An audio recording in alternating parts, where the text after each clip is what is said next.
Good morning. It's Comics and Coffee with Cliff. And look, I have Chris, the comic vet. We'll be right back.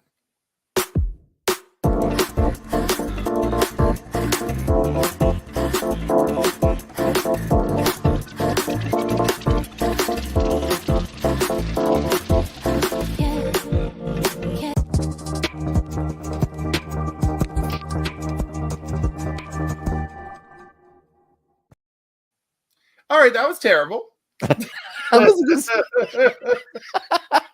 I'm like, whoops, wrong one. I was going to say, like, okay. Oh, John's Comics with Kids. Good morning. Trev, good morning. Christina Payne, you always doing the work, girl. Love you. Good morning. Good morning, Dr. Von Hook. Go get some sleep. Love you, DVH. Boggs is up this morning. Nerdy Geek, good morning. DJ Wise, good morning. Love you. Say hello to wifey. Who else we got? Shop. Ooh. Good morning. And to the whole comic book family universe. Of course, Las Cruces from New Mexico.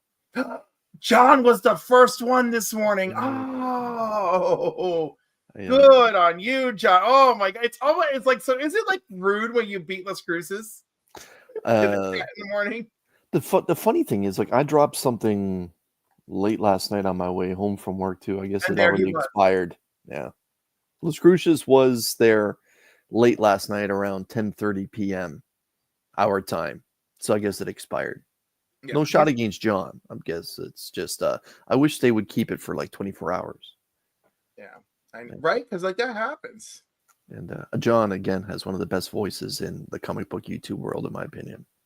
He really does. As does Brother John, by the way. Yeah. So John is an incredibly kind soul. I've had the pleasure of meeting John at Heroes Con last year. He's great the dude. Best. He's the best.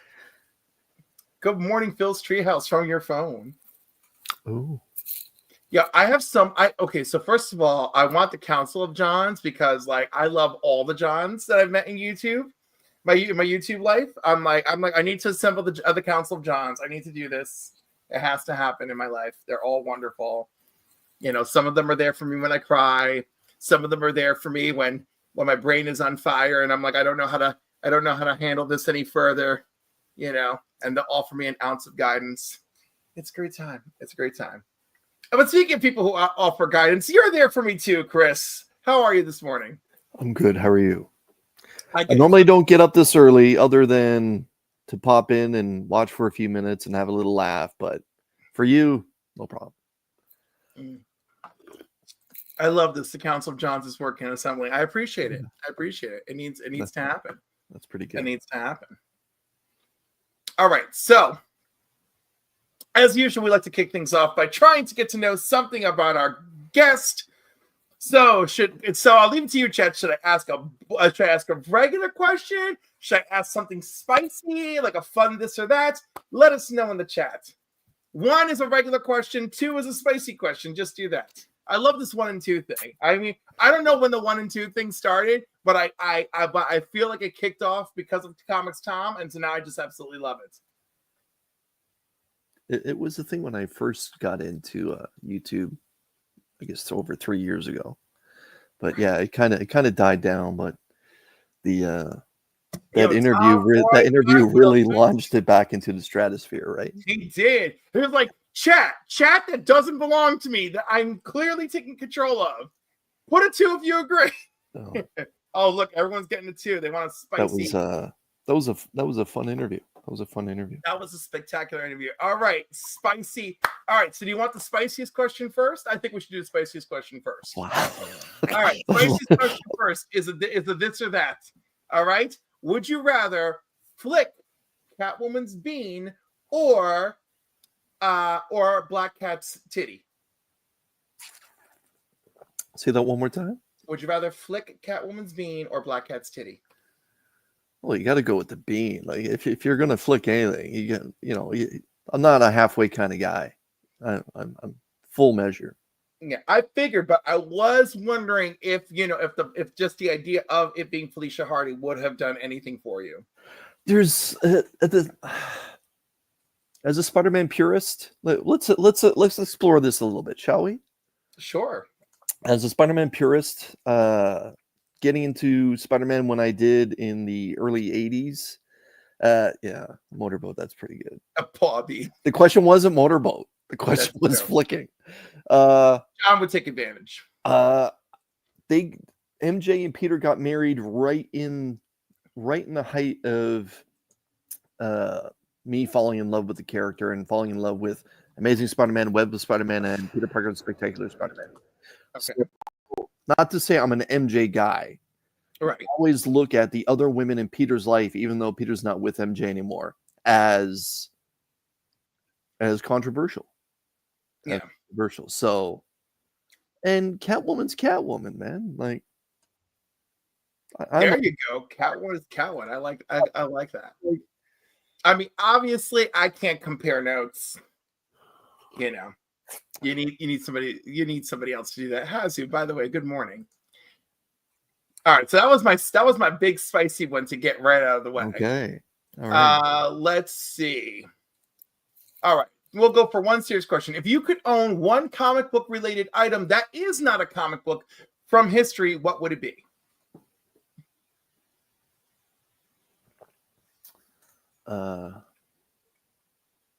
Maybe the Adam West Batmobile. Ooh, that's a fun one. Yeah. Could you just imagine just opening the garage and be like, look what I got? Yeah. And hi, everybody. It's just being born in the mid 70s. I can remember growing up and my dad had one of the large Monte Carlos before they shrank them down in the early 80s. So he had like a mid to late 70s Monte Carlo. And I'm just of that ilk that thinks, hey, big cars are a little bit safer. And then as soon as you ask that question, what came to mind would be the gold record reprint of the Amazing Spider-Man issue #1 actually had that record, and then the Adam West Batmobile. And just thinking that what the producer, the founder Chuck had to do and get that Batmobile up to par to make it his own, to make it work in the show. And but yeah, I think the Batmobile. Look, that's 2 DC answers right there. That is. I mean, and they're Batman related. Oh my goodness. Yeah. I didn't even force this. Right. By the way, good morning to good morning again to Trev and Wellbore, but also good morning to Brian else. Yes, if you didn't see Brian on MJ Comics, his 2.5 hours was really something else. Please go check that out. It was pretty cool. Definitely worth giving a view, especially if you still feel like you have unanswered questions in your life related to the CBCA. Go check it out. Go do yourself a favor. The one thing I could say about Brian's interview was he's still, after all these years, still incredibly open-minded about changes or listening to thoughtful ideas to the award show. So good on Brian for that. And I appreciate it. I would probably be incredibly narrow-minded telling people to come up with your own damn award show. Oh, let me tell you. When I joined the committee this year, there was so much hot spice, like right from the beginning, that I was like, you know what, Brian, why are you even doing this? Like, no one, like, just go, just set it free. Just that's it. You know, like there's all this negativity. Like, why even bother? And that was the beginning of the year. Yeah, he's way more patient of a man than I am. So he's very patient, and I really appreciate him. And he's been very good to us at the Council Comics, and we love him. That said, check out that interview, and also, Brian, I'm open for co-hosting for the awards. I mean, like, let's do it, and that would be a fun watch. We could do, we might even be able to do a venue thing. Like, I can make it happen. I can make some things happen. And to see your wardrobe changes, that would be spectacular. Oh my goodness. Woo, wardrobe changes. Oh. I don't know if I would have hair pieces, but there would be wardrobe changes. Yeah. John and I are of similar minds. Yeah. Right. Yeah. Kingdom Nerds. Yeah. Very true. Yes. Yeah. Oh, listen. The fact that Kingdom Nerds hasn't told a bunch of people to kick rocks. I mean, the internet has a long memory, and people really would like you to forget things, but you don't. And, that's all I'm going to say about that matter. And Kingdom Nerds, love you, Brucey. Okay. So, would you rather, or sorry, this or that? First appearances or iconic covers? Let's go covers first. You're going with cover? No. I mean, what's your preference? Oh.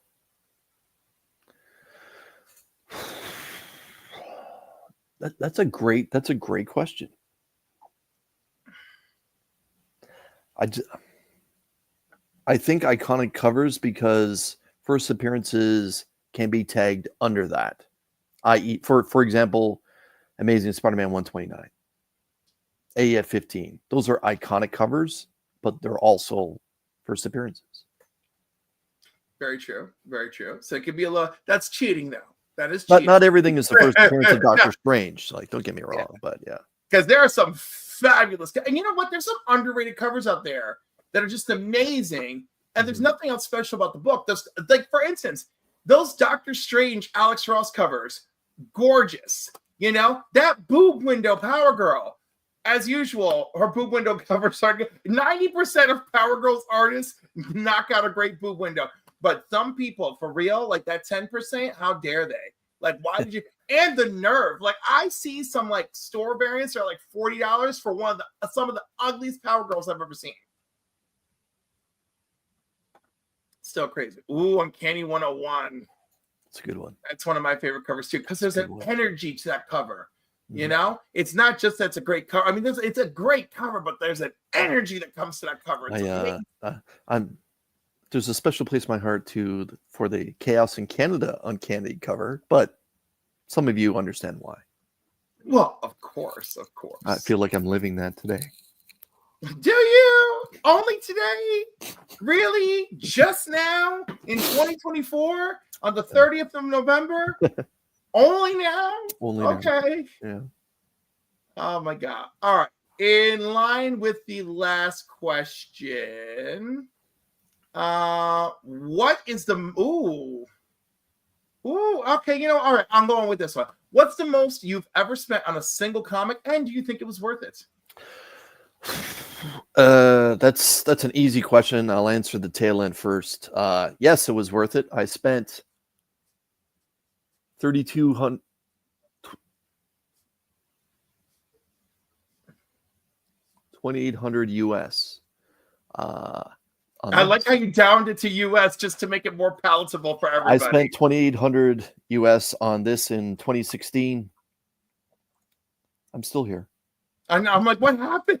I'm still here on this, and worth every penny. It wasn't signed when I got it. It was a 2.0, and I was looking for an AF-15 at the time, and my limit was 3,500 Canadian, and there was just no AF-15 in any low grade on eBay at the time. So what I ended up doing was trying to find the highest grade ASM1 available at the time within the currency conversion bubble. And that happened to be this off-white to white page 2.0 ASM1. This was early 2016. And then it was announced about a month after I got the book that Stan Lee was going to be visiting Fan Expo Toronto for the final time. And I ended up cracking it out, getting it signed by Stan, and then he was gone just a short while later. So yeah, this is the most expensive book that I've ever paid for. Ooh. And yes, it was worth it. And I get that it's gone up in value, but to me, it's only gone up in value in relation to today's society and today's economy. So what it was then is what it is what it is now, just based off how things have changed since 2016. Even still, I'm just saying that's a banger of a collectible, period. So it's worth it. Ask Chris about his greatest comic book community moment, which I assume was meeting me at Heroes Con and the extended bro hug that we shared. That's the 1A. The 1B is shortly after meeting John and Jim, because they both came to Heroes Con that year together, which was my first time.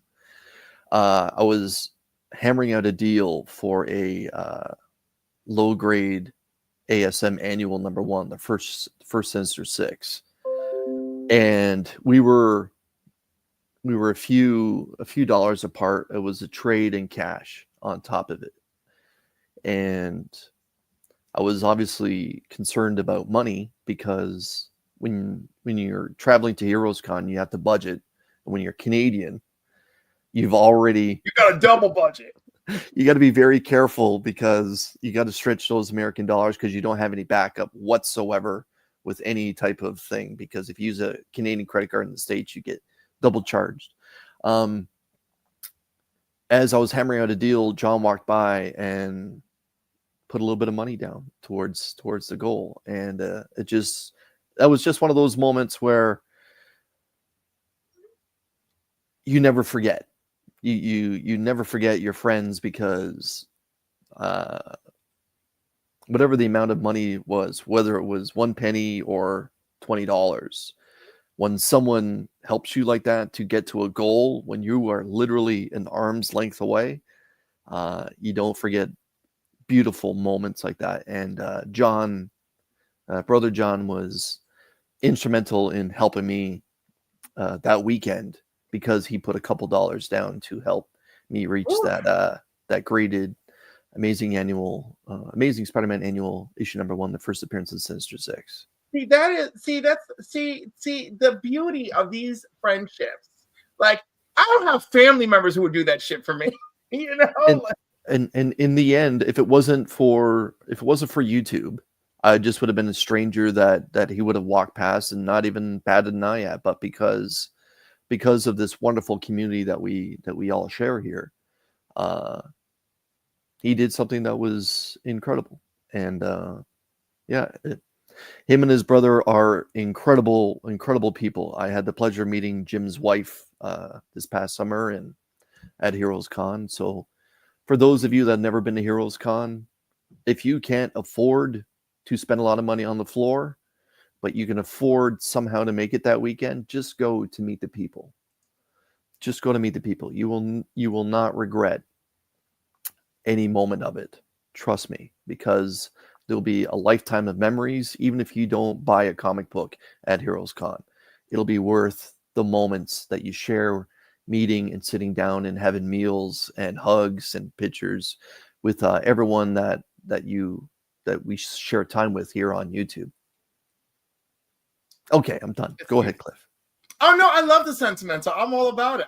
This is the experience I want from Heroes Con that I look forward to. Actually, I'm going to talk to you. I'm going to share with you guys about Cliff's Con in a minute, because that was something else for me. But first, I want to share some very special news. Some very special news. But where the heck are my windows? There it goes. So there's my nephew Dylan and his new fiance, Valerie. Look at that hardware. Yeah, so congratulations to them. They flew in from California to be here this Thanksgiving, American Thanksgiving week, for those of us in the United States. Yes. Happy Thursday to everyone else. Yeah, just a Thursday to the rest of you. And but yeah, they flew over and joined my sister and siblings, and his siblings, my sister, her kids, my brother, his kids, my mother and I, the great nieces, all three of them, and their two moms. But yes, isn't it wonderful? I'm very happy for them. This is one of those moments in humanity where everyone kind of just stops and smiles. Like, because there's so many things where people this ho-hum off, but when people get engaged, people stop, especially if they're witnessing it, and it's just a wonderful thing. So yeah, and that's quite the rock, man. Good for him. Like, he did well. Yeah, that's I mean, he chose well too, because I really like her. So that's the important. He's they're a good looking couple. Yes, I'm very pleased. He also is looking forward to ordering one of my Bussy Buster shirts, which I was like, well, you gotta be careful, because people are gonna think you're bi or gay. And he's like, I'm over that. Good. Oh, you got to give me fair warning, Cliff. Are you kidding? It's more fun without the warning. Or, as long as we don't get into issues of consent. So oh my goodness. So let's try to get a few more questions.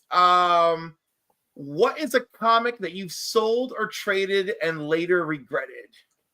That's a tough call because I try not to look back. But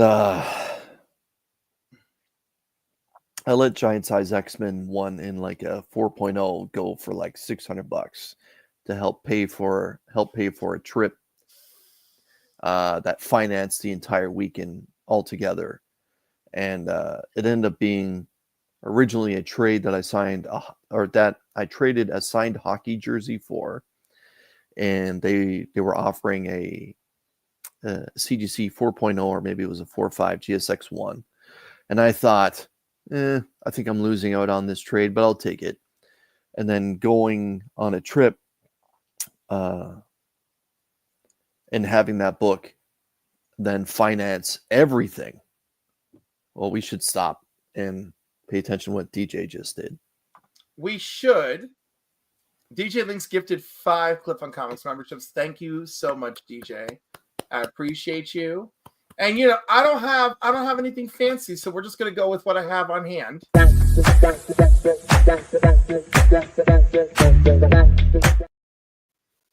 was a nice pool. Isn't it? It's, yeah. For those that didn't see, there's actually a pool in the background. Right. Also, great. That was a decent pair of sneakers.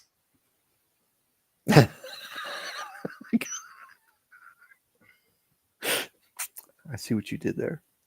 Hey, Bobby.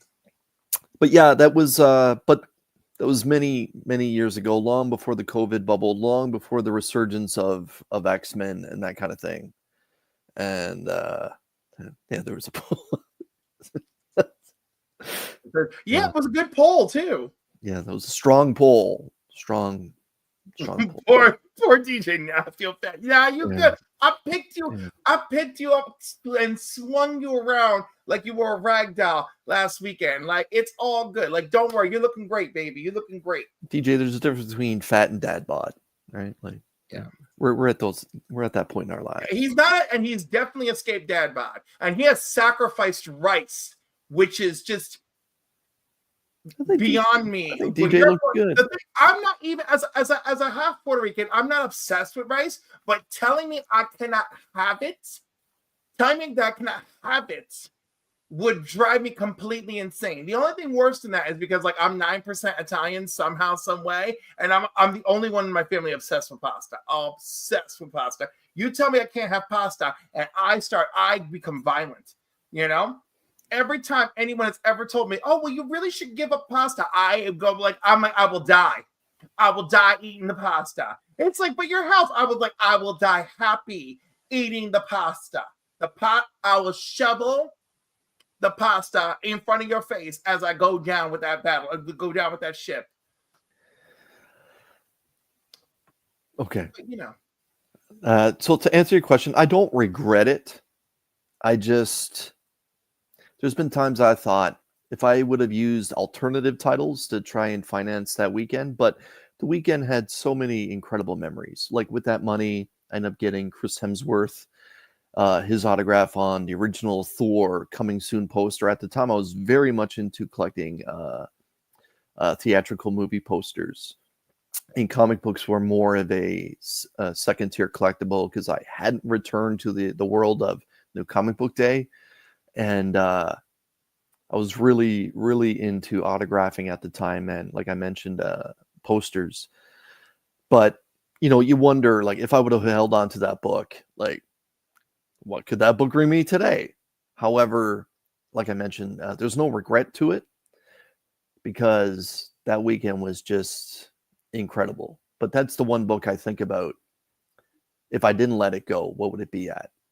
Or where would it be in my collection? I just gotta tell you, that weekend better have been phenomenal. It was, yeah. Let me tell you, there are some weekends I've had that I've been like, shit. I could own Action Comics 252 right now, and And I'm just mad. I get it. And the thing is, with me being someone that's traveled many times across the United States, I've had to finance some comic books to make it happen. Like going on cigar trips down to southern Florida to meet a lot of Cuban exiles and watch them master their craft and roll cigars and stuff. And I've had to finance big books to make that happen because the Canadian dollar is just weak against the American greenback. So there's moments like that where I know the books I've let go to make trips like that particular one, and ones where I visited Tennessee and Pigeon Forge and got a chance to walk through the Smoky Mountains and visit South Carolina, and been on the campus of UN or USC or whatever where Jordan played, and in North Carolina there, and in Ohio and stuff like that. It's for guys' weekends. You do what you can to make things happen. And whether it's a sports card or a comic book, there's money in it, right? And I'm not one that would say I'm a flipper. But if I have to finance things to make things happen, I will. But it would never be a Spider-Man book. Let me tell you. And while I'm sitting here thinking of attention seekers, here's William. Ask Chris about meeting Boggers at Heroes Con. So meeting Voggers was a great moment. I was outside the Comics Curing Cancer booth, and I was facing Mark, DJ, and Rob, and to my right, out came Will, who I refer to as Voggers on my channel. And he came over, and he's just like, in that distinct Voggers voice, "Hi, Chris." And I'm like, "Hey, Voggers." So I gave him a hug, and then he wanted to take a picture together. So we took a picture, and I ran into him a few other times that particular day. And I believe the next day was my travel day back to Ontario. So I had the opportunity to meet young Will, and he talked to me about meeting Jenny Frison and show me some books. And I didn't have the heart to say, like, "Fuckers, I got those books done yesterday, and I met Jenny Frison before," but but I get that when you're caught up in the moment of meeting Ms. Frison, it's a life-changing experience for some. For some, not for me. C3 booth is all set for Heroes Con 2025. It will be the spot once again. Buy your Heroes Con tickets on sale now. Bogger sends his love. Love you too, Will. Love you too. Yeah. I hope that I get to make some people scream. I hope that Will is one of the people I make scream at Heroes Con. Outside the con or on the con floor? Oh, on the con floor. Oh, okay. You know, because it's kind of like screaming in space. Will anyone really hear you? If a tree falls in a forest. And also, does Vogs want to get the regular hug, a pickup hug, or does he want the Old Wolf Tony hug? Because as we all know, why would Vogger even get an option in your celebration and meeting him? Well, because I don't want to traumatize him for life by giving him the Old Wolf. He'll talk about it for his life no matter what you do. Probably. Good morning, Rich. But he may also press charges, so I got to be careful. Now. So he's saying Frison's coming back? She may be coming back. Yeah, she is coming back. Has she been announced? Have they announced artists? They start to announce artists, yes. Wow.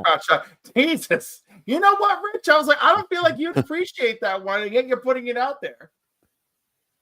Oh, Trev wants a from behind hug. So that means I gotta move around like the Predator, right? And like look for Trev and then like sneak attack. Oh my god, Dan just read my shirt. Dan, I love you so much. I really do. I wonder if I should invite Dan for one of my cocktails and comics with Cliff. I think that should happen. Ooh.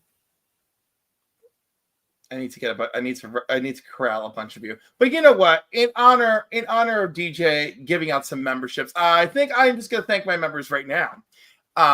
So Dr. Von Hoot, Brian LCS, DJ Links, S Vaughn 82, Mad Spidey, Chris the Comic Vet, Stu at Dr. Doom's Fan Club, Anachronic Comics, Las Cruces 1971, Black Spiders, Kingdom of Nerds, Aggressively Relaxing, Space Case Collectibles, Garfwan, Ryan Riley, Legion of Comics, Canadian Survivalist, Three Good Nerds, and the Council of Comics. I just want to say thank you for your support. And we are very close to me having my first payout for the food pantry, so that'll be great. So I, of course, those numbers refuse to reveal themselves to me right now, so I'm refreshing the page. So thanks, YouTube. Also, I'm at 902 subscribers, so like I don't know how this happened this year. I've only been on 500,000 live streams, so thanks everybody. Congratulations, Cliff. I'm glad I could be there, and I'm glad you're enjoying the entertainment. You know. Oh my goodness, Ozzyverse has near mint condition on his channel live right now. Nope, that happened already. All right, it's in the past. I feel better. Everyone should be here. We're good. We're good. We're important. All right. So, all right, one more question for Chris. What are we gonna do?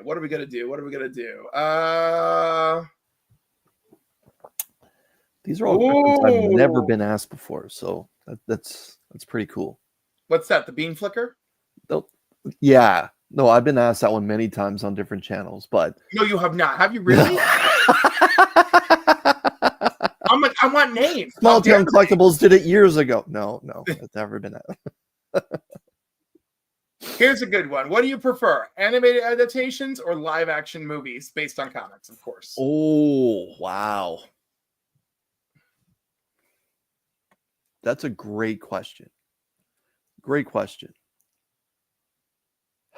I don't think there's really been a movie that's actually been an adaptation that's been live action where I could say like, hey, well, that one was somewhat close.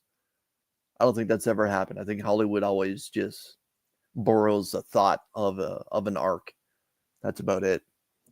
So I'm going to have to go animation and especially look at DC Comics with a lot of their older stuff, minus my biggest heartbreak, The Killing Joke, which is my absolute all-time favorite Batman story.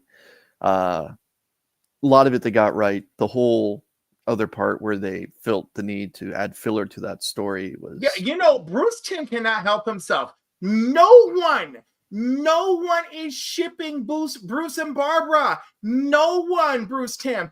Stop it. That is your sick fantasy and yours alone. Keep it to yourself, man. The one thing I can say I felt like that animated feature got right was the focusing of the hands in that story. If you've dissected The Killing Joke, you'll see that there's there's a couple different narratives where Alan Moore and Brian Bolland were crafting a story where, is this actually happening? Is this in Batman's mind? Is this in the Joker's mind? And also Batman's hands are at the forefront throughout the entire story. And so one thing I liked about the film is that they featured the specialization of the focusing on the hands during the story. And if you haven't read The Killing Joke, I highly recommend that one-shot story. It changed DC's perspective for years to come because it was supposed to be just a one-shot story that had nothing to do with anything relevant that's going on in the comic books. It was supposed to be its own just Elseworlds one-time story, and then from it, because of its reception and much respect over the years that came afterwards, they had no choice but to bring it into the main storyline, and hence why we got the three Jokers a few years ago. I would, to answer your question, I think animation. We got Oracle. Yeah. Okay. Mm-hmm. Like that's the most important thing. And that was the fastest thing to happen. Right. And also, but you know what? I really, although I'm very happy with everything they were able to do with Oracle and just how many wonderful Birds of Prey stories we got as a result, I did not care for them adapting it to continuity, because the end of it really just implies that Batman has finally snapped from his dealings with the Joker, right? And that he snaps the Joker's neck, off screen, right? Like that's the story we're left with. Now we're just supposed to believe that they shared a good joke on a really tremendously awful day, and Batman walked him away in cuffs. You know, I have many issues with that story. But I also do not care for people trying to erase that story. You know, like and they've tried. You know, and like it's like, look, as traumatic of an event as it is, and it is quite traumatic, right?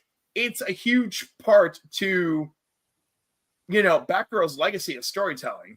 So, or at least Barbara Gordon. She got a GSW. Right? It's is what it is. Yeah, I just feel like there's a way to handle that. There's a way to approach it, and I feel like, you know, you can have people like Gail Simone really approach it, you know, in ways that bring out the best. All right, I'm gonna let Boggs question in. Who are your top favorite comic book characters you collect? Right. So I asked them a follow-up question, like to read or to collect, because those are two different things. We're saying he used the word collect, and it's collect. Right. Let's say one of my favorite characters to read is Miles, as you would probably know, Cliff, but I don't collect Miles books. Which is a shame, because they're one of the better Spider-Man stories. Well, like I've been picking them up, so, but I don't go out and collect his variants or his outstanding variant covers or stuff like that. Favorite characters to collect, obviously, first and foremost, would be Peter Parker as Spider-Man. Erica Slaughter's Something Is Killing the Children and other covers that she's on. Swamp Thing.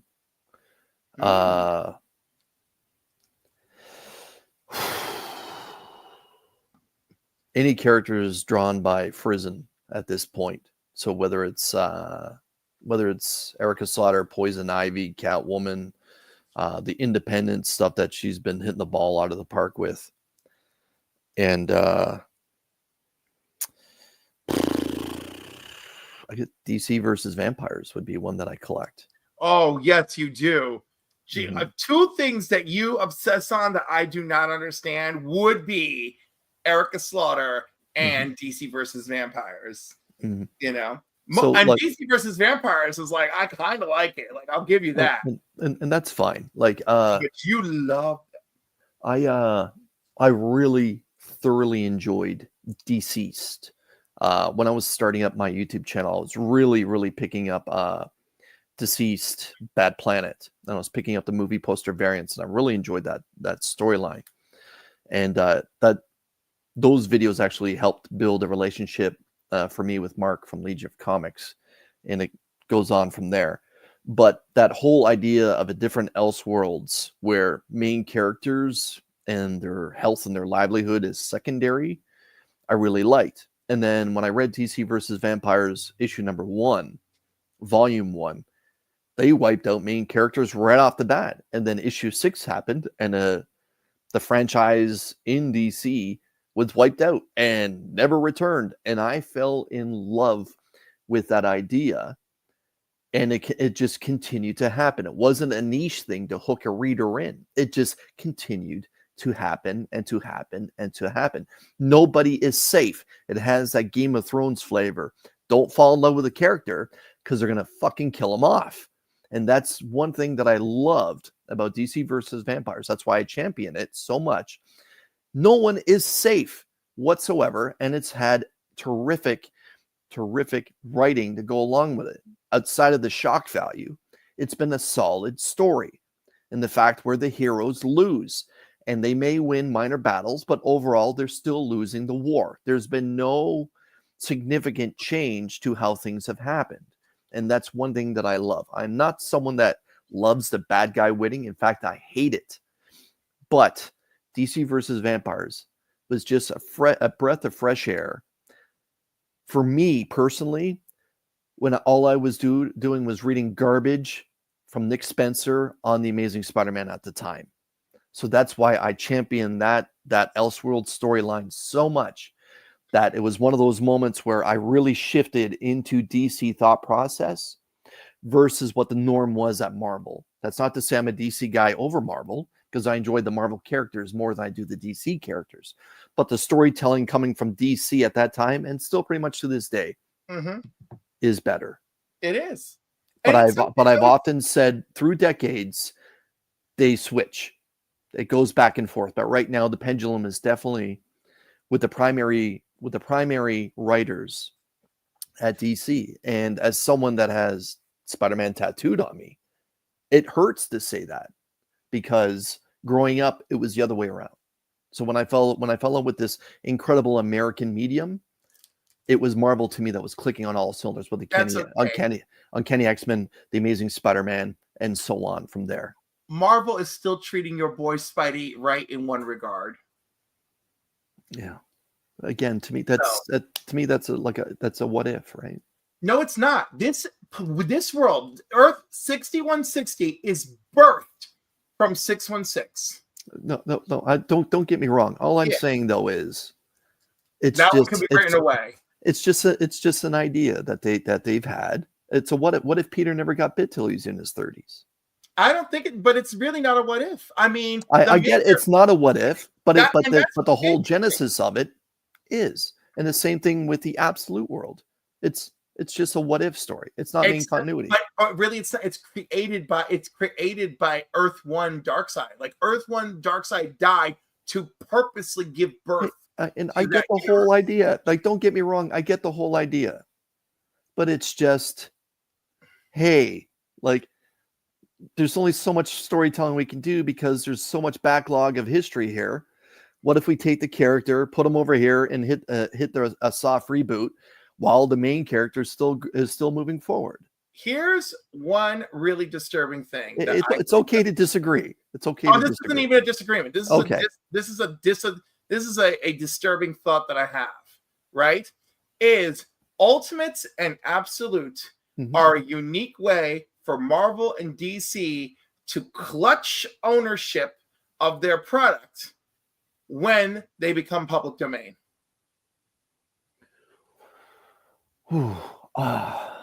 That's a fantastic take. And I think DC has a lot more to be scared of just because of time frame versus Marvel, because Superman and Batman came out in World War II. We're 20, 25 years away from that happening. Whereas with Marvel, when it comes to outside Captain America, Submariner, and Human Torch and Toro, that we're still, I probably won't see it in my lifetime, but yeah, there's still quite a number of miles or kilometers that Marvel has to, or Disney, to be honest, has to be nervous about when it comes to, Spider-Man and the Fantastic Four. All right. Now I'm being told I got to go find Kyle's question for you. And again, I see Nerdy Geek said Ultimate Spider-Man's great. Yeah, I'm not poo-pooing any of these titles. Do not get me wrong. I am not. I missed out on Ultimate Spider-Man 2 weeks ago, and my heart was broken that I missed out on picking it up. I've been enjoying the Absolute World and the whole 9 yards. I'm just saying, I look at them as quiet what ifs, just because, hey, like the only difference between it to me in the last 10 years between Batman and Spider-Man with their solo franchisable titles, Batman has been better than Spider-Man solely for the Court of Owls. Outside of that, Batman has been kind of ho-hum, and Spider-Man's been terrible. So the Court of Owls just dominates everything that's been done with most of the Dan Slott era, all of the Nick Spencer era, all the Zeb Wells era, and here we now in the 8 Deaths of Spider-Man, which has been good. I'm sure, Cliff, you would agree with me. It's been good. But yeah, no, it's been good. 1.5 issues does not make an arc. Does not make an arc. In a comic book, who do you see you see both yourself as? Who do we see ourselves as? Yes.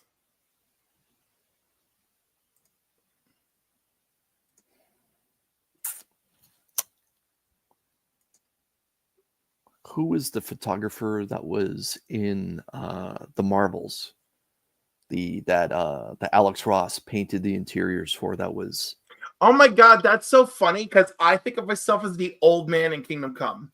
okay. Do I daydream that I would love to have superpowers? Of course. As a kid, I would imagine that I would have Wolverine's claws and just would randomly walk along and scratch up people's walls and destroy their like mess up car tires and stuff. And then obviously, if something's out of reach, wouldn't it be nice to have the spider web just to shoot it and pull it close so you can pick it up because you're lazy? But I don't know. I don't know if I'd want the flaw. Every great character. Phil Sheldon was the photographer. That's. I would like to be the one that is taking memories of greatness and villainy around me. And every superhero is incredibly flawed. The Fantastic Four exposed that with Ben Grimm and the Human Torch's ego and stuff like that. And it just look at Batman. There's only one to me that's not flawed, and that's Superman. But you can't compare yourself to the Man of Tomorrow because he's perfection when it comes to superheroes. I can't compare myself to a superhero or to a villain because their flaws are greater. The American medium presents them like they live their life around their flaws. And a normal human being, Cliff, as you would know, would do something about their flaws to try to make themselves better. So I think Phil Sheldon would be a character that I would compare myself to that way. An incredible character in a fascinating story, where his life was something that was complete because he lived a long life. And what else would you want from life than that? Yeah, I hear you on that. I hear you. Alrighty, so we've done instead of a half hour of getting to know you, we've done almost an hour of getting to know you. So I think it's time to move into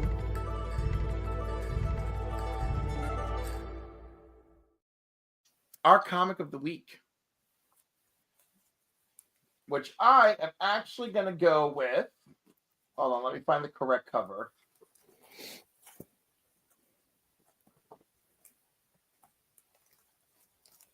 I'm going to go with Justice League Unlimited. Oh, good choice. I feel like this was a very underrated, like this book should be more well received than this. I hope people wake up to it. Okay, we've got Mark Waid, we've got Dan Mora, we've got a really solid cast here. We've got interesting stuff waiting to happen on these pages. You know, the book is a great setup book. I love that basically they've made a super watchtower with room for everybody, right, to get the work done because they're so concerned with whatever it is that happened to Darkseid. They want to be on top of everything. And I kind of love that. You know, and so yeah, I really enjoyed this. This is getting my book of the week. You know, although honorable mention because I love the cover so much. Dazzler. To me, the Dazzler in the background on the top of that has a Duran Duran Rio cover album flavor to it. It does, doesn't it? Yep. For those of you that are elder millennials and Gen X, you'll know what I'm talking about. Duran Duran Rio with their cover. And that girl's big smile is very, very reminiscent to what Dazzler's doing on the top of that book. Oh my God. And my other honorable mention, hello, Sexy Santa, the 1 in 25 Silent Night. He looks pretty good there. I'll give him that. He's doing all right. You know, he's doing the workout. All right, sir, do you have a book of the week? Oh, yeah. I'm putting together a top 5 list for DC, Indies, and Marvel currently, and I'm really struggling with the number 1 book for Indies right now. Oh, because let me tell you, Indies are killing it. We've got Transformers, we've got G.I. Joe, we've got the Unnamed War / Ghost Machine, and then there's this book. For those of you that are not reading Grommets, this masterpiece by Rick Remender, it's loosely, I shouldn't say loosely. It's set in the early 80s. It's a skateboard culture in California. around a bunch of teenagers and the day-to-day activities that boys and girls get into, and boys being boys, girls being girls, and that whole self-identity crisis that a lot of people go through, trying to figure out who they are, and with the feeling the weight of the world, not realizing the weight of the world isn't there yet. This is so damn good. This is so damn good. Like, I'm looking forward to the final issue, but I'm also not looking forward to the final issue because I don't really want it to be over. But Rick Remender does quietly put together great limited series. Some may not like all his stuff, and that's fine. But grommets, if you are, like I just mentioned, Gen X or elder millennial, and if you can remember riding a skateboard, if you can remember that type of music that came along with it, and the whole Dogtown scene, and this is basically Rick Remender's take on that portion of time, that great American culture that was beginning to flourish, that went from coast to coast and then around the world. This is a whole lot of fun. It's a nice remembrance to that, and the artwork is fun. It's that touch of campiness that's just perfect. It's not over the top. It's not silly. But yeah, it's nice to look back and watch kids trying to fit in, get bullied, see the bullies, the whole 9 yards, and that one kid who's getting bullied stand up for himself. And yeah, Grommets is a whole lot of fun. I recommend Grommets. That's my read of the week. And shout out to Justice League Unlimited and West Coast Avengers 1-2. Both of them had. Oh, that's right. They both had solid starts. Yes, absolutely. Absolutely. Absolutely. Masterpiece is such a strong word. There's been a lot of weak storytelling, so when a great one happens, it's easy to pigeonhole it, right? It kills me. I cannot relate to that book at all. And Alec was like, "Oh, I love it, my childhood," and I'm like, okay, I need a comic about a kid who's reading comics, is a social outcast, barely leaves his room. Like that's my book. Like, give me that book.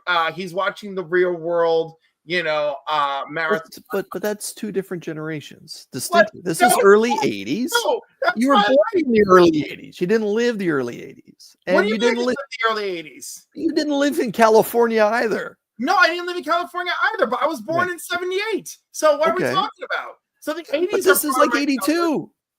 Oh, is it 82? Yeah, it's like 82. Even fine, even more reason I'm out. So like, whatever, And you talk about the skateboard music, and of course I immediately start thinking about, like what's her face, and her skateboard music. I appreciate that you're going north of the border with that, but I was thinking more like Suicidal Tendencies and and bands like that that came from distinctly the California culture. Avril Lavigne, everyone is who he's talking Avril about. Lavigne, of course, love her. And of course, I was like, of course I'm gonna go north of the border. She's chill out, man. Good morning, everyone. I hope for a chill Saturday too. I got a Friendsgiving this afternoon. Shout out to J-Man that joined us as well. We're gonna jump right on over to one of my favorite things. Here we go.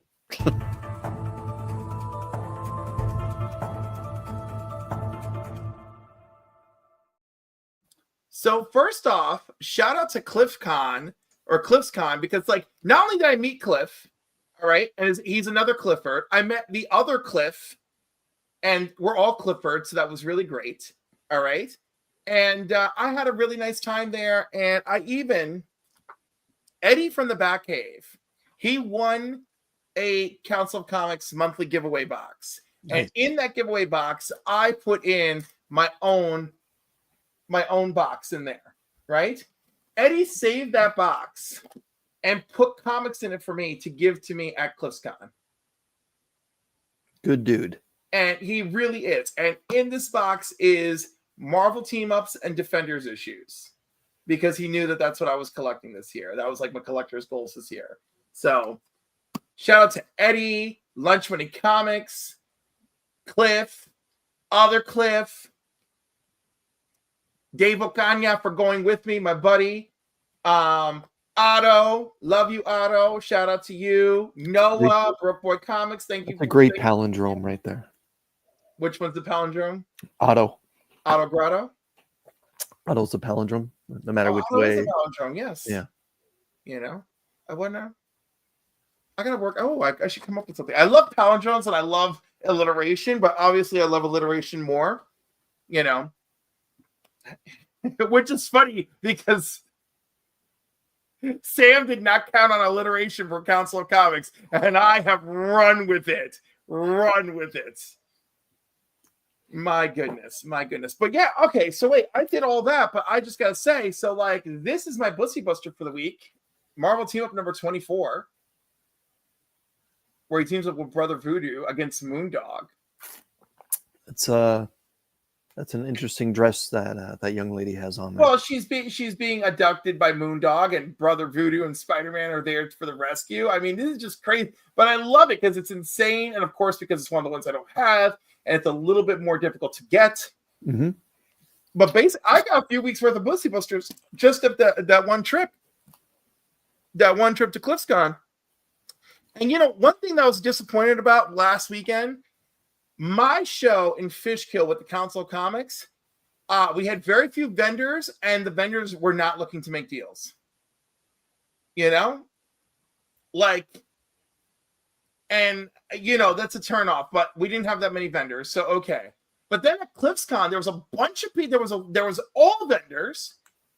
And there were some guys who had some great deals, whatever. And Mike was wonderful from Lunch Money. Like, he was wonderful. He's like, Cliff, you know, just take all these books for $20. You know, just a bunch of stuff that I was looking, because he knew that I was looking for it. He's like, I know you want them. I know you're going to give them a good home. Just take it. So I was really happy. I mean, I brought a lot of books home for under $100 that day. There was one dude, beautiful dollar books that he was giving away. But again, nobody was looking to wheel and deal, you know? Strange. It is strange. And I'm like, do you want to sell the comics or not? I was like, and I realized that I could just be some schmo, right? Trying to rook you or something, but it's not. You see me. I'm on the YouTubes. I'm on the Instagrams preaching about my collection and how much I love my comics. So it's like, Cliff, it makes me wonder sincerely, a lot of these dealers, how much do they pick up their inventory during the COVID bubble at a high rate and cannot let things go because there will be substantial loss? To which my response would be, it's 4 years. And that would be my response. We are what, 2 to 3, depending on how you want to look at it. We're this amount of time out now. Like, has the book already been paid for properly? Have you moved on? Have things happened?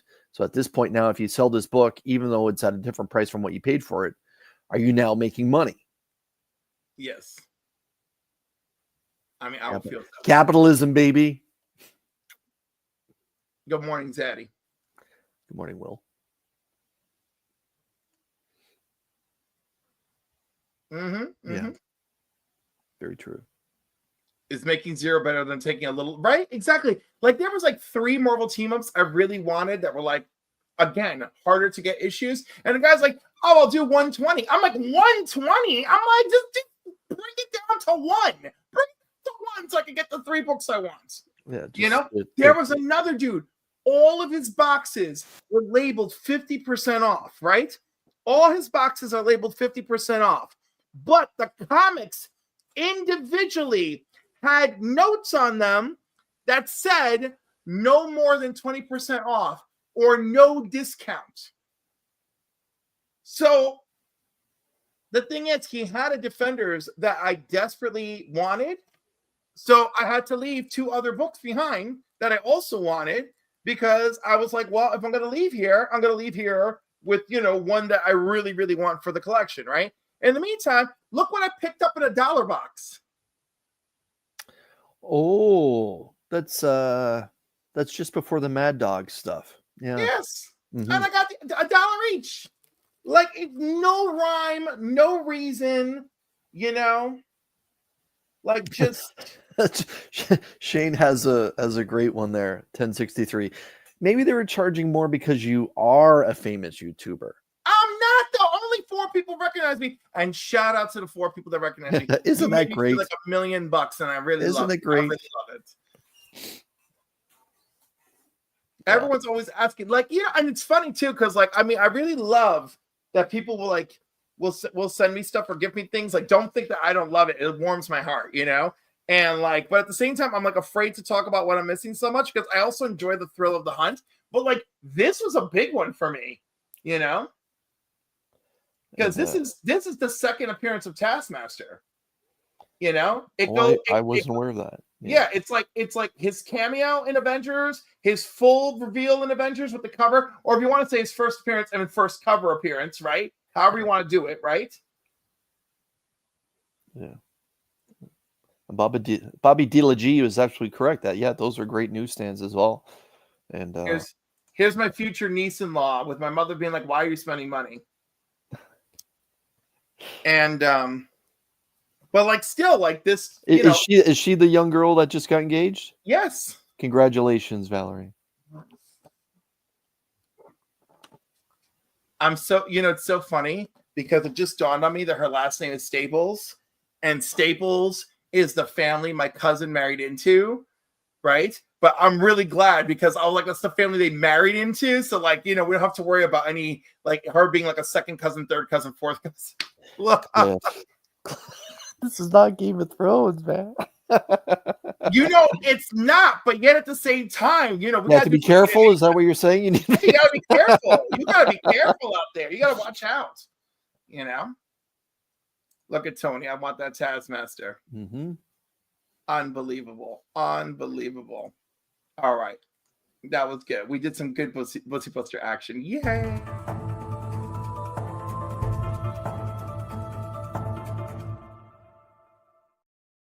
Oh, you know what that means, Chris. You know what that means. We're reaching that time for the deep dive. Now, this one, I dove into the Cover Price archives myself because they have not done a 5-year retrospective. So I went and I Googled 5 years ago in their archives to see what's up just for today. Okay. Are you ready, sir? Let's do it.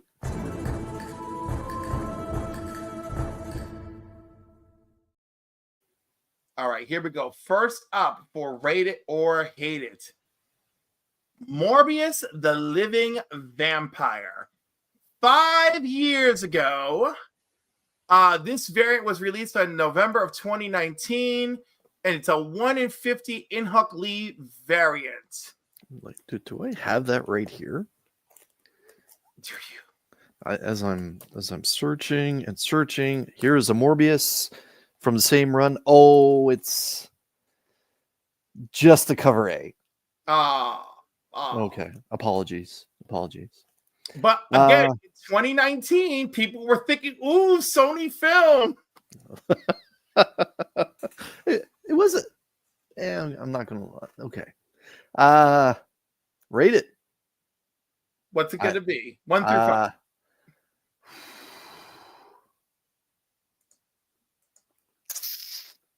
I think it's a solid cover, but I have a lot of love for Inhyuk Lee. Can I do my own rating scale?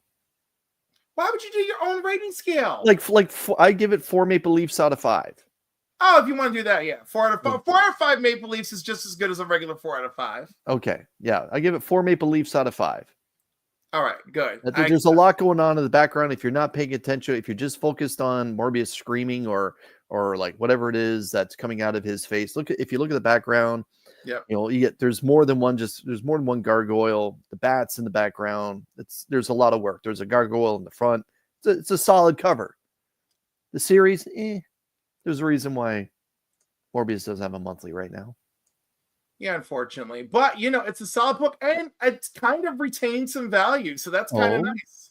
Okay. Yeah. It's still going in the 50+ range from what I can Really? tell. Yeah. Oh, it is also a 1 in 50, so there you go. Yeah. Wow. And it does not look easy to come by. So good job, Morbius. Good job on retaining your value. Well, more 4 beaver tails. That's great. Morbius. Yeah, 4 maple leafs out of 5. Will, thank you. 4 beaver tails. Tails. That's good. Could you imagine if all the Canadians like came up? It's like 4 maple drops of syrup for me, 4 maple leaves for me. It's like 4 beaver tails for me. Yeah. Yeah. 4 cups of English breakfast tea for me. 4 bangers and mash. Yeah. Yeah, 4 bangers and mash. It's like 4. I'm trying to picture Nova Scotia. It's like 4 salmon. 4 salmon tails. Oh, yeah, 4 polar bears out of 5. Yeah. Yeah, exactly. Yeah. Okay. Right. Yeah, that's next up. You recognize it. You know it. You may even love it. Mm-hmm. It's Maximum Carnage Part 1 from Spider-Man Unlimited. Ron Lim cover. Venom was a very polarizing film for fans, yet somehow the news of Venom 2 drove this book right up. Rate it or hate it, sir? I will rate it because I enjoy Scream as a character. Yeah.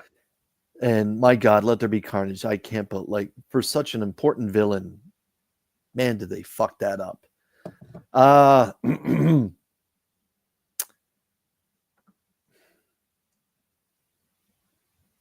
Just because I enjoyed Maximum Carnage, not to be confused with Maximum Clonage. 3.5 maple leafs out of 5. I'm going to go with a solid 3 on this one. Okay. I like it. It's got place in the canon. It's just not one of my most favorite stories, even though it has characters and moments I very much enjoy, like the whole conversation with Firestar on like, can you kill them if you have to? Right? And Firestar's like, whoa, you called me in here and now I'm going to be a murderer? Like, I thought that was great. Personally love that. All right. Next up, it's a personal favorite of mine.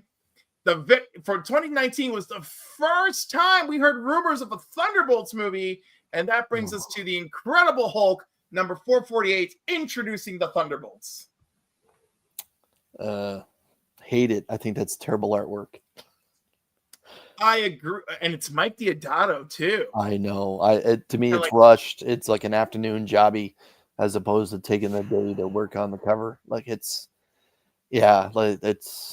not that good in my opinion. And Valerie, of course. But up here, we don't call it Canadian bacon. Yeah, it's ham. It's just bacon. No, you do not call the ham bacon. It's just bacon, man. You do not call it bacon. Do you call it bacon where you are? Okay. Truth be told, American bacon is what we call bacon up here. That's exactly it. That was my discovery in my childhood, you know? No, that's Canadian bacon. We call Canadian bacon up here as well. There's 2 distinct things. But yes, I like it. I like it. But when I have my breakfast, I try to stay away from such greasy stuff My nephew asked because she knows better. Oh, okay. Yeah. But yeah, it can destroy the dad bod, let me tell you. You have to be careful with Canadian bacon and American bacon. And that's why keeping an important workout routine is important. Yeah.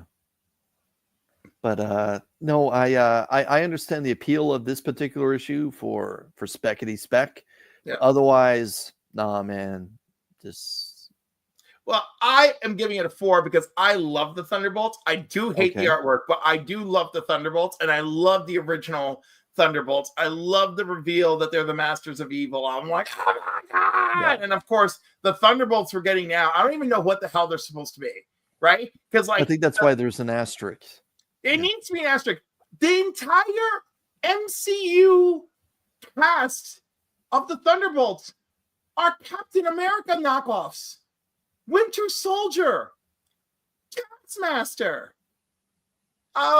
Red Guardian. Everyone is a shield thrower except for Ghost. Ghost isn't a shield thrower. Yay! White Widow. You're basically another knockoff. Like, what is this? She takes a pretty picture, though. Oh my god. Sure she does, but still. You know. All right, going back in time to 2019, Disney Plus gave us Moon Knight. Oh, fuck. And as a result, we have the premiere issue of Moon Knight #1. Rate it or hate it? Oh, that cover? Nope, yeah. We're rating the book as a whole. That particular, yeah, that's like that's a 4.5 Maple Leafs out of 5. Like, God bless Bill Sienkiewicz. That the whole idea of multiple personalities introduced in a comic book, fantastic. The TV show, terrible. My God, how did they waste? You didn't like it? No, they focused on the wrong character, in my opinion. Of all the things, see, that's and I feel like that was the least of their crimes. Okay, you know, I just thought there's so many. I just feel like Moon Knight opens the door to so many ways to handle Moon Knight. I thought that they chose what they chose, but it was actually one of the most faithful adaptations of the hot messes that they've created on Disney Plus. On Disney Plus, yes. Okay, that's fair. That's fair. You know, like, I didn't like the character that they decided to focus the whole introduction of Moon Knight around. Yeah. Well, you know what? I mean, because he's a bit of a goofy angle, but like we got Steve, we got Mark, we got the sociopath Joe. I mean, we got them all in there, and the fact that like we kept suspecting that the third guy was there, and then they finally dropped that bomb on it. You know? Yeah, for 4 seconds.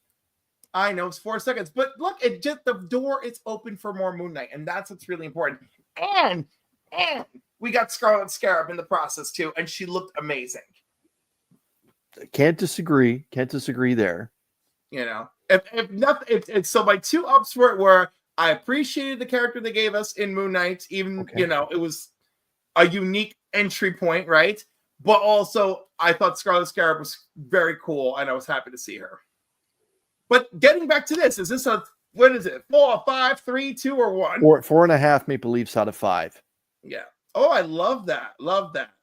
I'm going with a solid 4 because Moon Knight is not one of my favorite characters, but everything about this book I love. Yeah, it's so important to the history. It's so important to the history of the character, and it was a great time for comic books as well.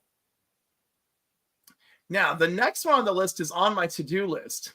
Leviathan was a very well-told, well-received story at DC Comics in 2019. The reveal that the man behind it was none other than Mark Shaw, the Manhunter, had collectors running to eBay to buy a copy of his first appearance. Oh. First issue special, #5, Manhunter. Not feeling it, Cliff. Hate it. You hate it altogether? It just not into it, man. It's not my bubble. It's a weird bubble. I have a special place in my heart for first issue special, as many of you may know. Mm-hmm. Issue 1 of first issue special. I'm just gonna give it like a 2, and that's it, because it's cool enough, but that's like it. All right, the next one may be a little more your fancy. The massive success of the first Spider-Verse film had fans scrambling to pick up books related to characters that were assumed to appear in the second and third installments. And that brings us to whatever the heck this is. Spider-Verse Part 4 in the Amazing Spider-Man Dan Slott run.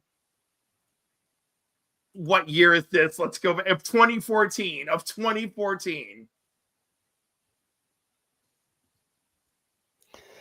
And you love Spider-Man. I preferred Spider Island. I gotta admit that the whole idea of the totem, and then this is just we're just gonna milk the crap out of everything. Is that Moreland there on the side? Yeah, is that who he's supposed to be? It's just some weak ass storytelling, is what it is. Again, I'm not one for multiverse crossover stuff. I try to enjoy the Spider-Man stuff. I feel like I'm almost forcing myself to enjoy it, even though a lot of it is just weak what if stuff. Oof. I'm gonna rate it low. Like this is 1 maple leaf out of 5. 1 maple leaf out of 5. I'm gonna go with a 2.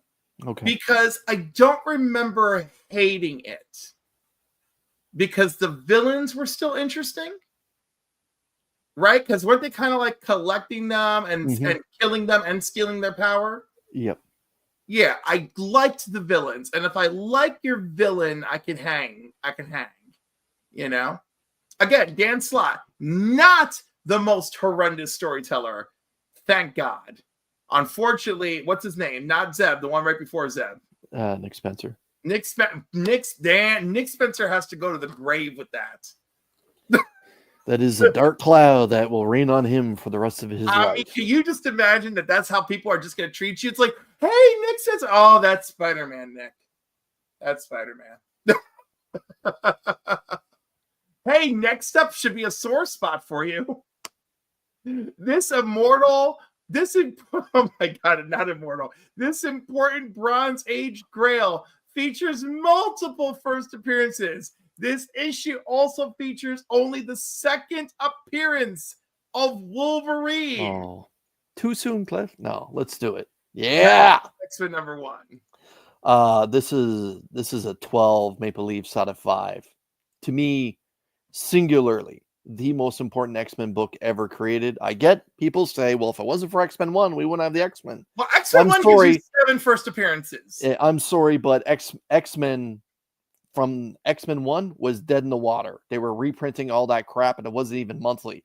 This put the X-Men on the map. This is the one that put them into the pop culture stratosphere that you recognize as X-Men today. You have X-Men purists that go back and talk about X-Men #1, but this is the one. This is the one that put Wolverine on the map. This is the one that created the Fastball Special. This is the one that birthed everything afterwards. Starjammers, Alpha Flight. It goes on and on and on. It's this book here that birthed it all. This is arguably, in my opinion, one of the most important books Marvel did when it comes to the world of mutants, if not the most important book ever done. God bless Dave Cockrum and Chris Claremont for this book. Incredible. And to have the guts to kill a character off in the first 2 or 3 issues afterwards. Very true. That's a ballsy move, and that kind of thing wasn't done. And Thunderbolt stayed dead for a long time. Was his name Thunderbolt? Yes. Yeah, that one's Thunderbolt. But yeah, that's it's incredible. And yes, thank you, John Len Wein as well. But it made Wolverine a household name. If it wasn't for this issue, we may not be talking about Wolverine. He was one and done. Or some would say he was 3 and done. But he was 1 and done, and it was a couple years until this showed up, and Wolverine got put up back on the map again. And then the whole idea of Storm and her character arc that's happened afterwards, the marriage to T'Challa, and the ups and downs, and her character changes with the Mohawk, and then challenging Cyclops and becoming the leader of the X-Men through that. I believe that was issue 201 in that era. This birthed everything. That's why I say this is the most important X-Men book ever made. You can argue X-Men #1, but all they had to do was change the name of this title from Giant Size X-Men 1, wipe out the whole arc, which was a collapse, a failure collapse beforehand, call this team something else, and we'd be talking about this team, but we'd still be talking about these characters that are at the forefront here. And how can I forget good old Kurt, Nightcrawler? One of everyone's favorite characters that they forget how much they love. Banff himself, Mr. Nightcrawler. This is just one of the most important books ever made. Thank God for this American medium called comic books, because this is one of the crown jewels in comic book history. Rant over. Okay. And again, first appearance of Storm, Colossus, Nightcrawler, and Thunderbird, as well as the second appearance of Wolverine. You know, I mean, and the first appearance of the new generation of X-Men together. I mean, I'm a big fan. I'm a big fan of this book. Although it's really funny because whenever we play that little game on Wednesday nights with the council, and this book is up against some other meaty stuff, you know, I rarely pick this one. You know, but this week, like what it was up against, I was all over it. You know, this book was diverse before diverse was the thing. Yes, it was thoughtful. That's and by the way, let's not forget Sunfire is in here too. I don't know why nobody wants to remember that. Sunfire and Banshee are part of the team as well. Yes, they are. You know, like, but if you notice, they clearly had no intention of keeping them around because they don't even show up on the cover. Like, you can count on one hand the amount of Americans that are on this team. Yeah, because it's like, let's see, based on the cover, we have Cyclops. That's it. You have Professor X. You have Cyclops. Yeah, I'm right. But Thunderbird. On the cover, you know. Yeah, okay, right. Thunderbird, Native American. Yep. But yeah, you have a Canadian at the forefront. You have a Russian at the forefront. In the background, you have a German and African princess, queen, goddess. There you go. Whatever. Like this is absolutely correct that this is diverse before diverse was a thing. And so many people, so many young writers or readers gravitated toward the X-Men for the next 10 years based off this team. You know, John, you are so hard on Sunfire. Okay? Sunfire is a car in John's world. Yeah, but the thing is, like, some of these characters suffered because people didn't know how to write them. You know? Like, it was like, oh, we had Sunfire's in multiple issues of Submariner. Multiple issues of Submariner. You know? Kyle, please have a great day.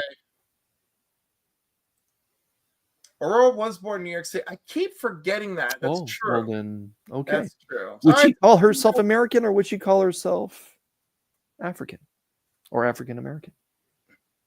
Like, would she refer to herself like yourself, Cliff? Like you talk about that you're multicultural when it comes to your status, but you're American you're American first.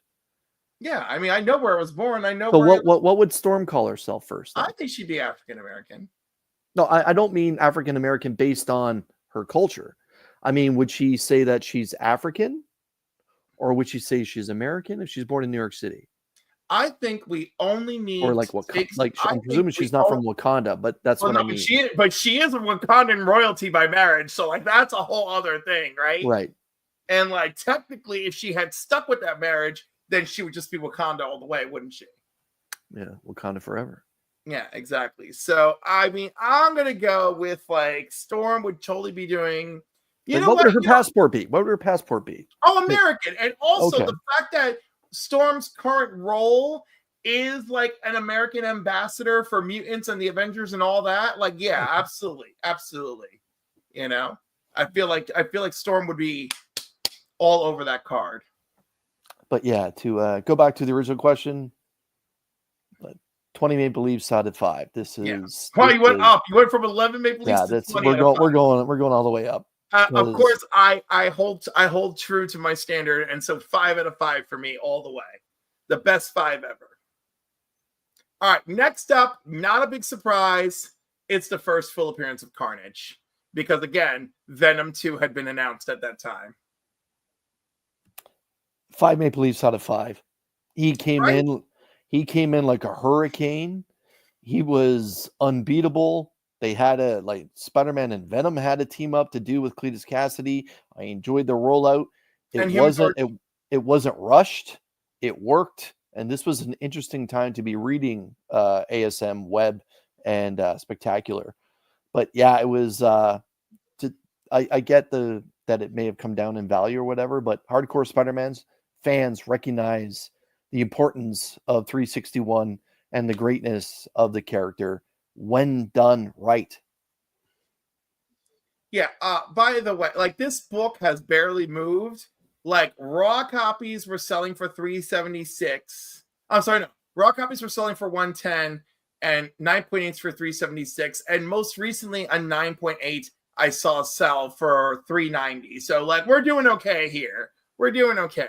And yeah, also 5 out of 5. What it did for, the Spider-Man franchise is impeccably noteworthy. Yeah. There's no correcting that. The next one is a lot weirder. Really weird. Marvel Action Spider-Man number 11.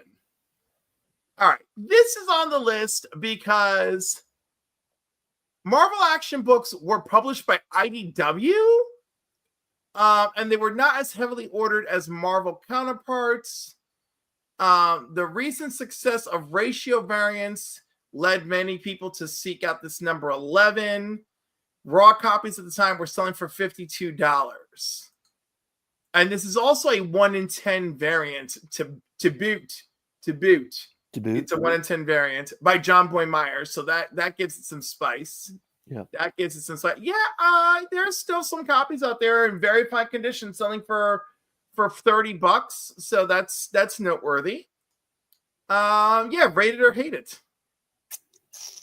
I'm gonna rate it. Cliff, I'm gonna be honest with you. I don't know much about this series.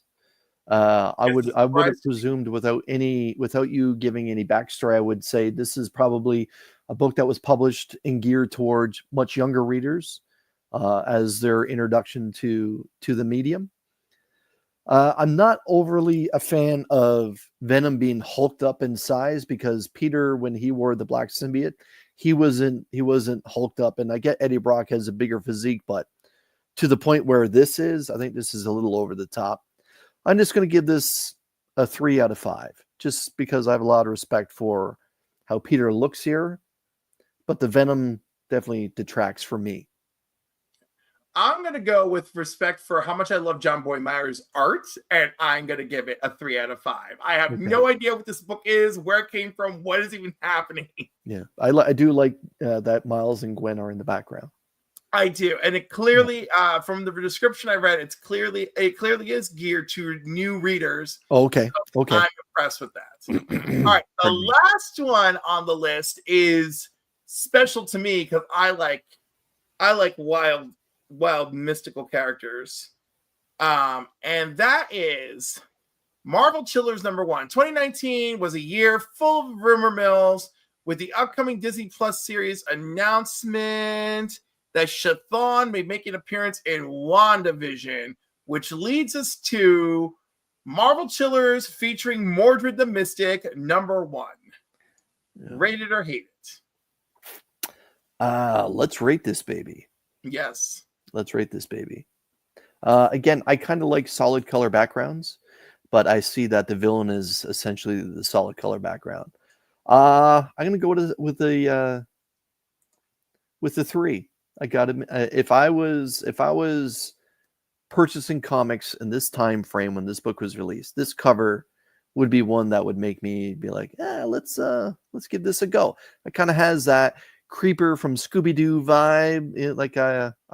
I kind of like it. The whole Scooby-Doo, Where Are You cartoon from the late 60s. I kind of feel it has that vibe here. So I would I'd pick this up.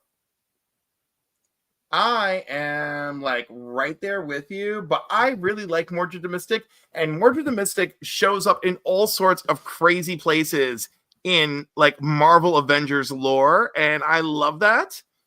And I just I'm trying to find a book that I know he's on, like right here, and like it's not coming to me. It's not happening. It's not happening for me at all. I'm like, where are you, Mordred? I know you're nearby. All right, nope. It looks like I'm not finding him. But anyhow, yeah, I have a special love for him. So yeah, it's like a 4 out of 5 for me. Because like, you know, I'm like, he's a 4 out of 5 because he's oddly relevant. He's oddly relevant. And do we know who the villain is on the cover there? That is Chthon. He's coming for him. Okay. All right. Yeah, that's the beauty of it. So right. So 4 out of 5 because it's also Chthon. So like I'm gonna give it to him. Yeah, I like it. That's a solid piece of work right there, that cover. Wonderful. We've made it through. Oh my God, it's 11:34. Oh man, I talk too much. All right, we made it through. Rate it or hate it.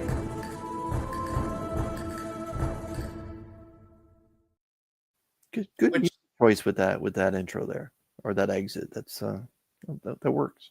Yeah, I like to do the intro and the exits on those. All right, this is your big moment, my friend. Your big moment, because now it is time for the 5-finger shuffle.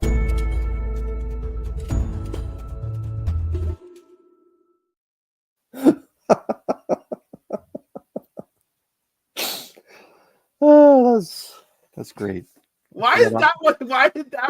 I forgot all just because you're like spider webbing. Like that's just. I can't believe I just said that too. Okay, let's go. You gotta make the statements, you know. I'm almost going to tear up. That's good. All right. What do you want to know? What's happening? No, the 5-finger shuffle. This is where you have 5 books with a theme of your choice. Okay. DC's got to make Swamp Thing a monthly again. Like they are dropping the damn ball. Like enough is enough. This is such a fun character.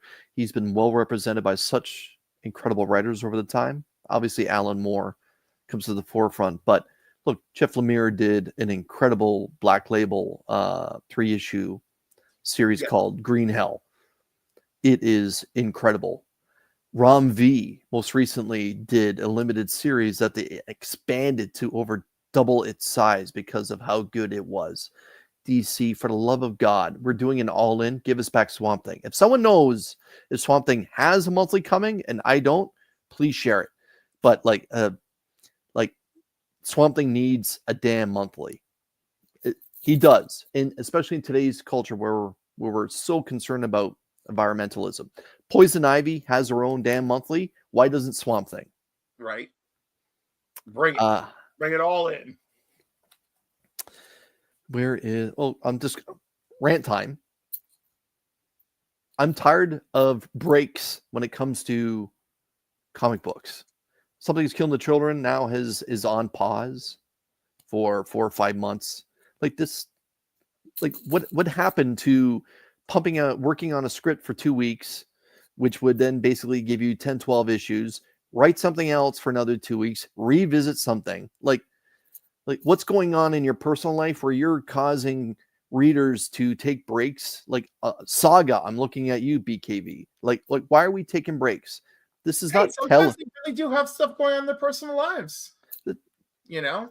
If Chris Claremont can pump out multiple books monthly for X amount of time through the 70s, 80s, and into the 90s, why are we what's happening here? A very different world. You know, even those folks were working in the office, you know, their lives were central there. We live in an age where helicopter parenting is constantly present. Your phone keeps you connected to everything. You want to check in on your kid, you can check in from your phone. You know, we have more disease happening now in different facets. You know, I mean, back then I was like, oh, so-and-so has a really bad cough. And it's like now, oh, so-and-so's got a really bad cough. Watch out. You know, Cliff, it's your job. I know it's their job. It's your job. I know, but they're also their own boss too. You know, where was all this guff for Canadian McFarlane when he took Spawn breaks? To me, I wasn't on YouTube to make to cause issues. So you know what McFarlane has done? He's now got other writers and people handling Spawn. Hello, Rory McConville. Breaks could be good for the pockets too. You know, I will give you this. If you have a team, I do think it'll be fun to use the team to do stuff. So if you know you need a 4-month break for whatever it is that's going on in your life, you know, have your team be like, oh, could you do a 4-issue blah, blah, blah, right? Something that's not going to horrifically impact your main story, but hopefully add a splash of lore to what you're doing, you know? You're literally now changing what you said moments before. I know. I am saying that people. No, my point is people do need breaks, right? But just because they need breaks does not mean they cannot make plans. To me, the break is the weekend.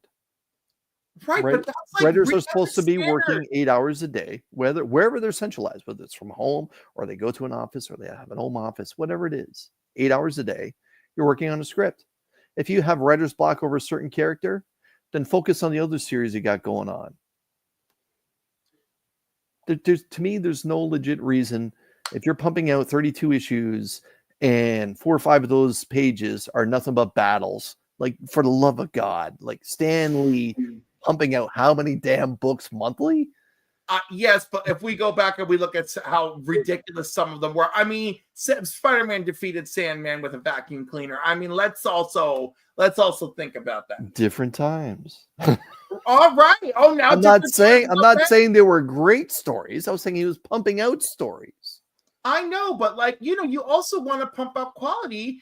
And don't talk to me about quality when we had 80 issues from Nick Spencer on The Amazing Spider-Man, which leads me into my number 3.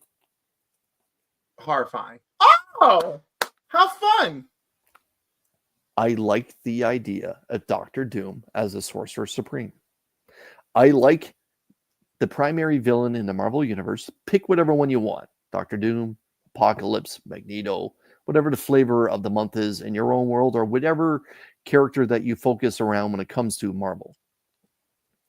I like the idea of that villain being supercharged for a window of time, and then taking a main character and picking them up and throwing them out of their world and throwing them into something else with a different task.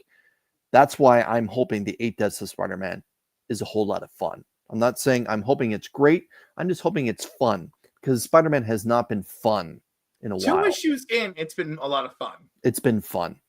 Yep. And right now, I will take fun over giving me an arc which the writer thinks is comparable to the death of Kraven or the death of the Wolf, anything like that. Just make it bloody fun so that there's something that people can refer to in the future saying, hey, why can't we have something as lively as what the 8 Deaths of Spider-Man was? Because there is nothing for Peter Parker in the last 10, 20 years that we can refer to that was fun. Like, for the love of God, he had to sell the love of his marriage to get someone to come back with Mephisto. I feel like I'm turning into Cliff with my bloody rants here. As you are. That's one of my most hated stories ever. I can never. Tony, that's great. Yeah, that's my original Dark Crisis. That's my original. How dare they? How could they? I'm disgusted. Look at Norman's kids. This is disgusting. How dare they? How could they? That was my jam, man. That was my jam. It cost me listeners to my podcast back then. Yeah. Again, I'll say it before and I'll say it again. DC purposely tries to put the hot writer of the moment on their franchise character, which is Batman. That's why we've had James Tynion IV, Chip Zdarsky, Scott Snyder on the main franchise character. Why does Marvel not mimic that excellent pattern? Whether or not it works or not, they put their best available on their main character. Why does Marvel not do that with The Amazing Spider-Man? Why do we not have Jackson Lanzing and Kelly handling Spider-Man? Look what they did for the Sentinel of Liberty, one of the most underrated stories that no one was picking up, and it was incredible. Whether you're a fan of Captain America or not, it was incredible. That couple pumped out an incredible story. Then they also did the Guardians of the Galaxy. Incredibly underrated. No one really read. Fantastic writing. Why doesn't Marvel put Jeff Lemire on Spider-Man? Like, just give him 6 issues. Take Curry Andrews, who did a great job with Spider-Man Reign. Put him as a writer. And then just get some of your Stormbreaker artists and have them do the Amazing Spider-Man interior work. This is not rocket science when it comes to your franchise character. But again, I don't want to go down that road. The fourth one I'm talking about is how great Ghost Machine has been. Like this, very good. This is such a wonderful celebration that we have these incredible talented minds and hands, because the artists that they have are excellent as well. Faye Bach, Manipul, just to name a couple. It's been so refreshing. And the best part about the Ghost Machine launch is all these readers and all these personalities on YouTube, they all love to rate their favorite Ghost Machine top 3, and no one's wrong, because they've all been so solid. People will say, well, Red Coat, I think I like Rook Exodus more, but you never hear them say, I hate Red Coat. Nope. Where you never hear them say, "I hate Hyde Street." Actually, I've heard a couple people hate on Redcoat, but like I'll just forgive them. You know? Hey, if you're not into American history and that kind of thing, Well, okay. you know what? So here's the thing: he doesn't really change as a character, and that's like a hang up for some people. You Okay. know, and I guess that's fair. I love it, and the freaking moment he had with Einstein, like on his deathbed, I was like, oh my. Yeah. And again, I see Junkyard Joe's mentioned again. Yep. The Geiger stuff was our introduction to it all, and I don't think there's been a weak arc anywhere when it comes to the Geiger verse. There might be an issue that you kind of thought ho hum about, but every arc has been solid. It's been solid, and that's something that needs to be celebrated right now. Is how great Ghost Machine has been since it's been launched. It's been so well received. Never mind the amount of printings and stuff like that, and I get that. Like, they have bills to pay and milk it for what it's worth. But storytelling and the artwork has been superb. There's been something that all new comic book day participants have gravitated towards and held on to every month, whether they've let something go or not. But there has been Ghost Machine titles, and more often than not, there's been more than one Ghost Machine title that people pick up faithfully when it comes to new comic book day, which leads me into my fifth one. The final one is how damn good the Energon verse has been. Oh, I should have known. Void Rivals, Transformers, and now the launch of G.I. Joe with the soft launches in between with Cobra Commander Duke and Destro. They've all been incredibly well received and great storytelling as well. And it goes back to the Transformers to me, which is incredible. Daniel Warren Johnson, I know that he's now no longer doing the interior work or whatever. Transformers, to me, again, top 2 independents for all of 2024. It has clicked and has been so damn entertaining the whole way. And whether you lived Gen 1 with Transformers or G.I. Joe back in the day, or it's stuff that you picked up on since with the films that have been coming out with, it's been so refreshing. And God bless Daniel Warren Johnson for making Starscream the damn terrorist that he was meant to be. Because in Transformers, this first arc has been fantastic. Starscream to me was the star of the show. Never mind Prime, never mind Megatron's slow roll with the whole Cobra aspect of it, and Prime getting Megatron's cannon or whatever. Starscream was so much damn fun. And it's great to see a villain become one that you love to hate. Because when you love to hate a villain, that makes a comic book so much more special. And to me, Starscream was doing that. Just like picking him a human being and just like that. I mean, it was squishy. Dude, like that's villainy on a whole new level. Villainy on a whole new level. And yeah, it's been so much fun. And Void Rivals too, like getting the aspect of the world building from a different part of the galaxy or universe, however you want to look at it, and those warring factions and how the Autobots and everything ties into that, into the history of Cybertron.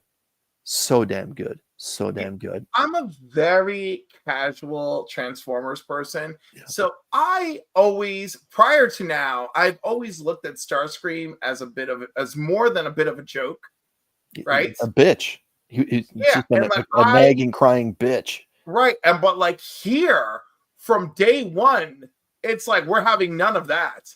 It's like he is just absolutely terrifying. He is a force to be dealt with.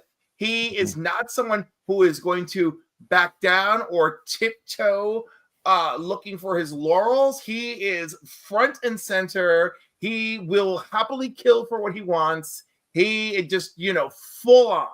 Isn't it great when you see a character that is a force of nature and they deliver on it? Like, and that's what Starscream was. And I see Starscream has always been that.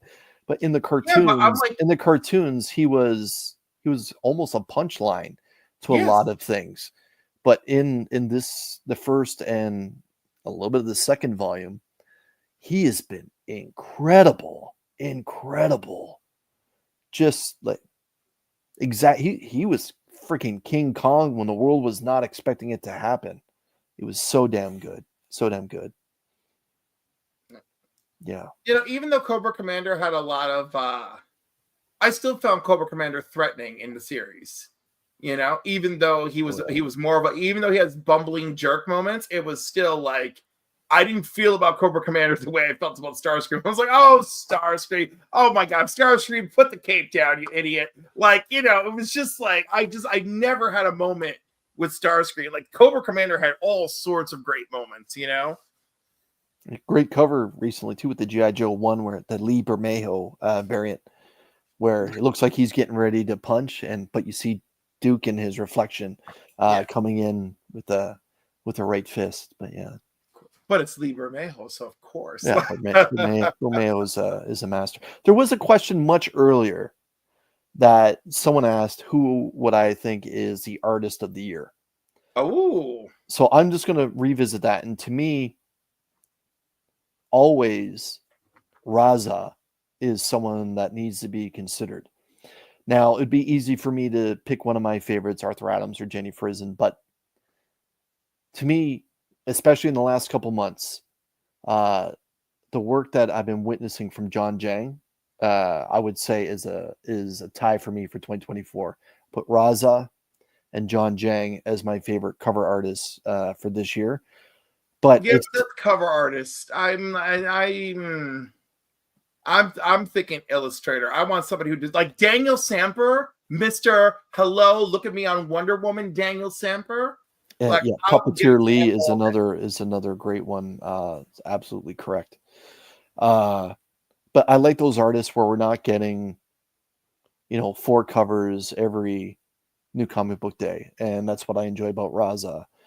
And because Raza stuff is rare, and Souza Micah is another one that comes to mind as well. But the stuff John Jang has done in later 2024 is just incredible. So if I were to pick, I couldn't pick one, so I would have to pick 2. Raza and the stuff that John Jang is doing right now, I think is artist of the year for cover. But the interior artist that why am I blanking on this name? Please forgive me. But the one that was doing World's Finest, Dan Mora, absolutely. Dan Mora is absolutely near the top, and Faye Bach for Rook Exodus. I think. Now see Faye Bach. There you go. There you go. For interior, I would say those are my 1A, 1B for interior artists of the year. Listen, everyone on Ghost Machine is killing it. Mm-hmm. So there's so much pride in their stuff right now, right? And that's that's what makes it great. No, it truly is great. Well, you did a lovely job on your 5-finger shuffle.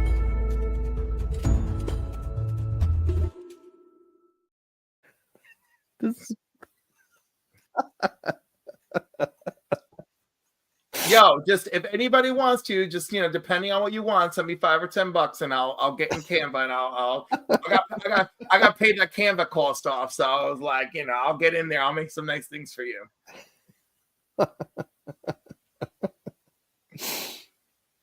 I mean, like, look, I'm very proud of this.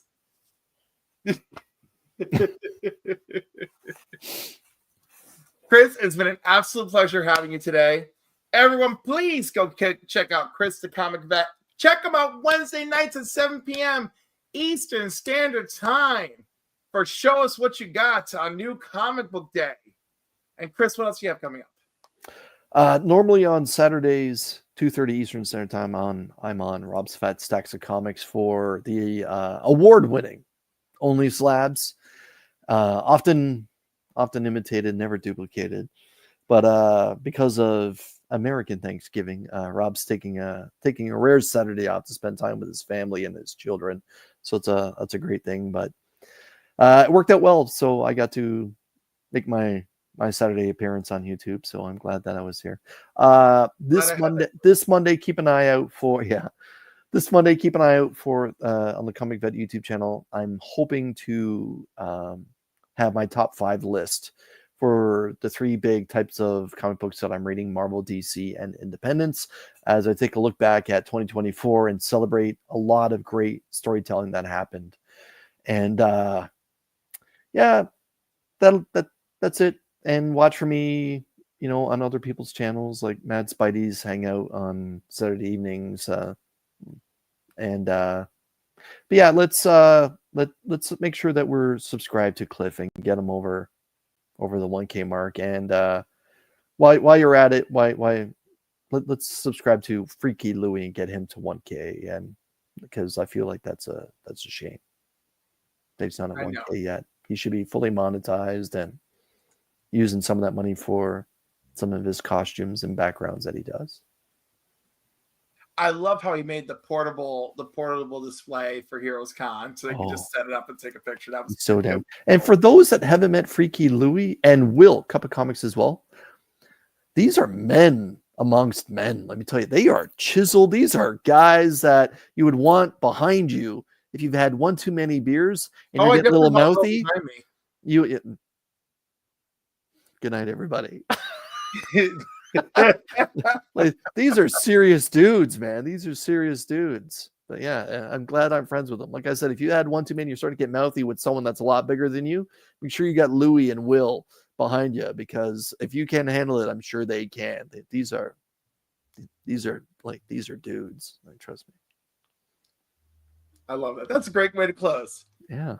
All right. And of course, you can always see me Sundays at 5 p.m. on the Council of Comics doing the box office reports. We're covering the Jumanji trilogy starting tomorrow night. And Mondays at 8 p.m. you can catch us. And Wednesdays at 8 p.m. for New Comic Book Day, Eastern Standard Time, for our double award-winning series. So there you have it. Thank you, everyone. Have a great day. And remember, be good to yourself.